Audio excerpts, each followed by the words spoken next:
Slovaks, Slovenes, Serbs.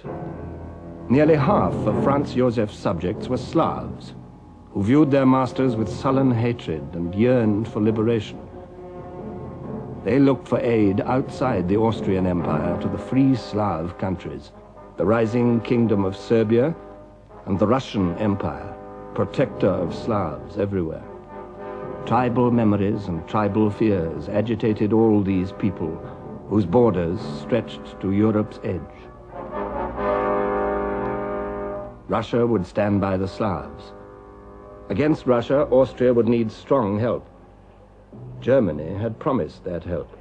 Whatever comes from the Vienna Foreign Office is a command from me. Yet there were those in Germany who felt misgivings. In 1914, the German ambassador in Vienna said, "I constantly wonder whether it really pays to bind ourselves too tightly to this phantasm of a state that is cracking in all directions." But the Austro-German alliance was a fact, leading to inescapable conclusions. In 1914, the Kaiser noted, "As a soldier, I have no doubt, on the basis of information reaching me, that Russia is systematically preparing for war against us. And I frame my policy on that assumption."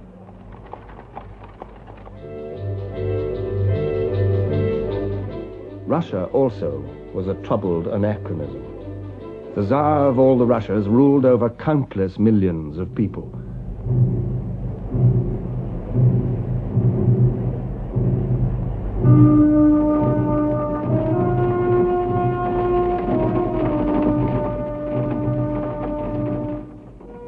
More than 130 millions of them had been counted in the census of 1897.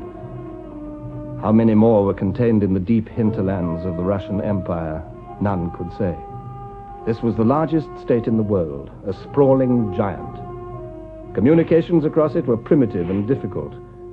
During the thaw, almost impossible. A British diplomat wrote, "No one can have the slightest idea what the country tracks in Russia are like during the spring and winter. It took me 16 days to traverse 80 miles. Over these limitless distances, the Romanov dynasty, in the person of Nicholas II, emperor and autocrat, ruled absolutely. In 1895, answering a demand for more representative government, the Tsar said, "Let all know that in devoting all my strength to the people's well-being, I shall preserve the principle of autocracy as firmly and as undeviatingly as did my father."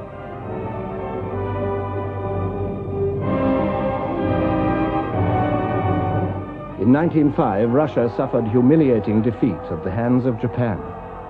The very foundations of Tsarism were shaken. The peasants, the vast, illiterate masses of Russian people, living on a chancy borderline of famine and ruin, rose in revolution. They found allies in the growing industrial proletariat. But the 1905 revolution was bloodily crushed. In 1906, the principle of autocracy was restated by the Imperial Council more firmly than ever. To the Emperor of all the Russias belongs supreme autocratic power. Submission to his power, not from fear only, but as a matter of conscience, is commanded by God himself.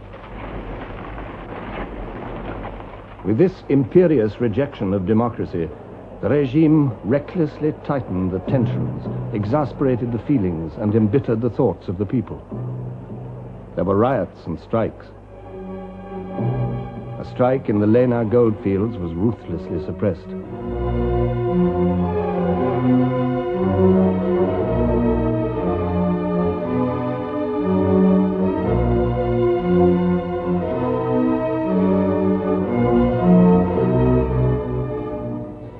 The Tsar and his court consumed their time with simple pleasures, heedless of the Russian people.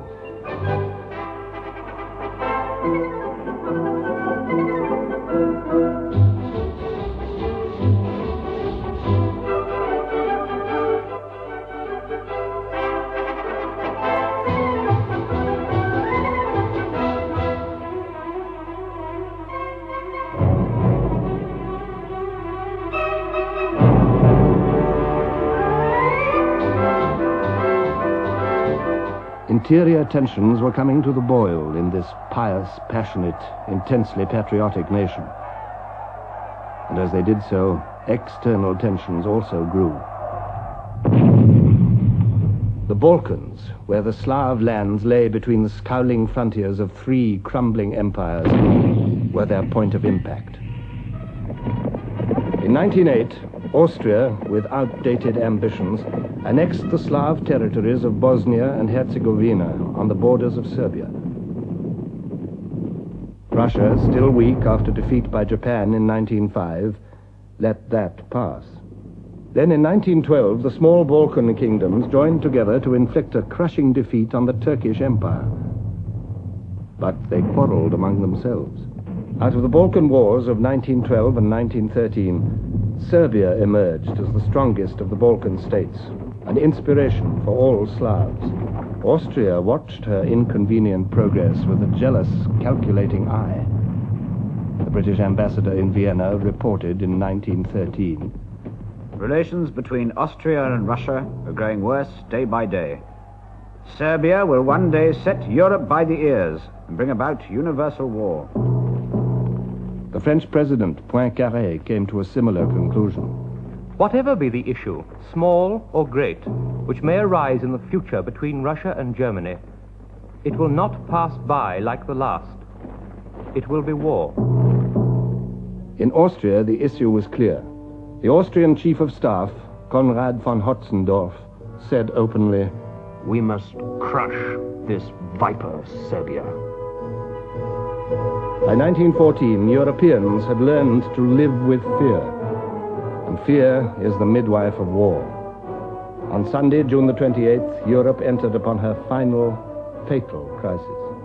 The Archduke Franz Ferdinand, heir to the Austrian throne, and his wife were visiting Sarajevo, capital of the recently annexed province of Bosnia. From Serbia, just across the border, a group of Slav terrorists had also come to Sarajevo, pledged to kill Franz Ferdinand. As the Archduke and his wife took their departure, one of these terrorists, a Slav schoolboy called Gavrilo Princip, fired 2 pistol shots. They hit Franz Ferdinand and his wife. A quarter of an hour later, both were dead. The peace of Europe died with them.